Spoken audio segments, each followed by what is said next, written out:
Hello everyone. आज हम जो प्रत्याय की आंतरिक दर विधि हैं उसके अंतर्गत हमारी प्रथम जो विधि वार्षिकी विधि, उसमें दूसरी कंडीशन जो थी रोकड़ अंतर्वाह असमान होने पर किस प्रकार आंतरिक प्रत्याय दर इंटरनल रेट ऑफ रिटर्न ज्ञात की जाती है उसका अध्ययन करेंगे। रोकड़ अंतर्वाह असमान होने पर इंटरनल रेट ऑफ रिटर्न ज्ञात करने के लिए हम एक सूत्र का प्रयोग करेंगे।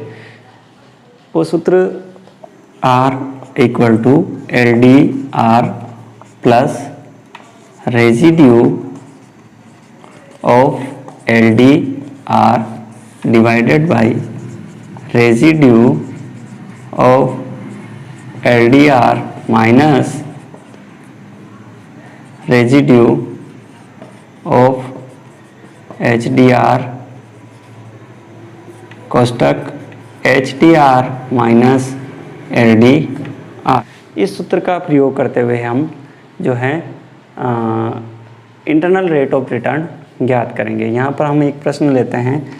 इनिशियल इन्वेस्टमेंट हमें दिया गया है 10,000 रुपये और कैश इनफ्लो 3 वर्षों में जो होगा वो होगा 5,000, 5,000 और 2,000 रुपये। अब इस उदाहरण के आधार पर हमें इंटरनल रेट ऑफ रिटर्न ज्ञात करनी है। तो सबसे पहले इंटरनल रेट ऑफ रिटर्न ज्ञात करने के लिए हम कैश इनफ्लो हैं उसका एवरेज कैश इनफ्लो ज्ञात करेंगे। तो average cash inflow equal to 5,000 plus 5,000 plus 2,000 divided by 3 equal to 4,000।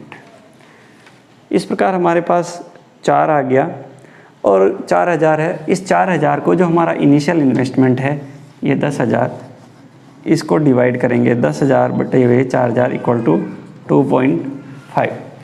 पहले की तरह ही 2.5 को 3 वर्ष के सामने जाकर हम देखेंगे एन्युटी टेबल में, वार्षिकी तालिका में, तो ये लगभग हमें 10% जो है उसके नीचे प्राप्त होगा।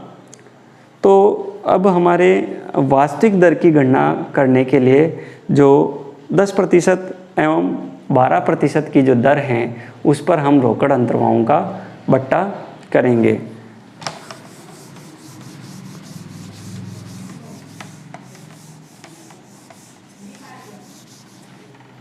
यहाँ हमें 10% प्राप्त हुआ तो हम 10 और उससे ऊपर वाली दर यानी 12% इस पर रोकड़ अंतर्वाहों का बट्टा करेंगे।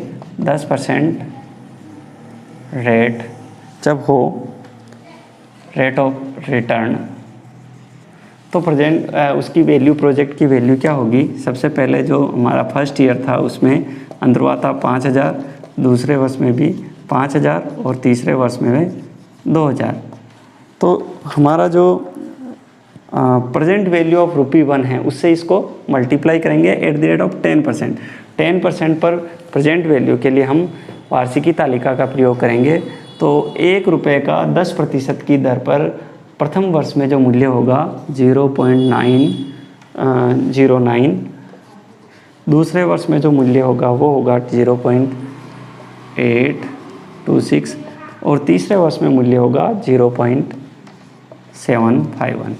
इस प्रकार हम गुणा कर लेंगे इसको, तो जो मूल्य आएगा वो होगा कुछ इस प्रकार 4,545, 4,130 और 1,502 रुपये। इन सभी का हम टोटल कर लेंगे तो हमारे पास आएगा 10,177। इसी प्रकार 12% रेट ऑफ रिटर्न पर हम परियोजना का जो है वो वर्तमान मूल्य ज्ञात करेंगे। प्रथम वर्ष में इनफ्लो 5,000, दूसरे वर्ष में 5,000, तीसरे वर्ष में 2,000। अब 12% की जो दर है, इस 12% की दर पर जो ₹1 का वर्तमान मूल्य होगा पहले वर्ष में वो होगा 0.893, फिर दूसरे वर्ष में जो होगा 0.797 और तीसरे वर्ष में जो मूल्य होगा 0.712 2, इसको मल्टीप्लाई करेंगे तो हमारे पास जो है परियोजना का 12% डिस्काउंट रेट पर मूल्य प्राप्त होगा, वो होगा 4664। दूसरे वर्ष में जो होगा 3985। इन दोनों को मल्टीप्लाई करेंगे तो ये आंसर्स आएंगे, और 2000 को 0.712 से मल्टीप्लाई करेंगे तो ये हमारे पास आएगा 1424 रुपये। इन सब का हम टोटल करेंगे तो 9874 रुपये आएगा। इस प्रकार 10% की दर और 12% की दर पर हमें मूल्य प्राप्त हो गया। 10% पर है 10,177 और 12% पर है 9,874।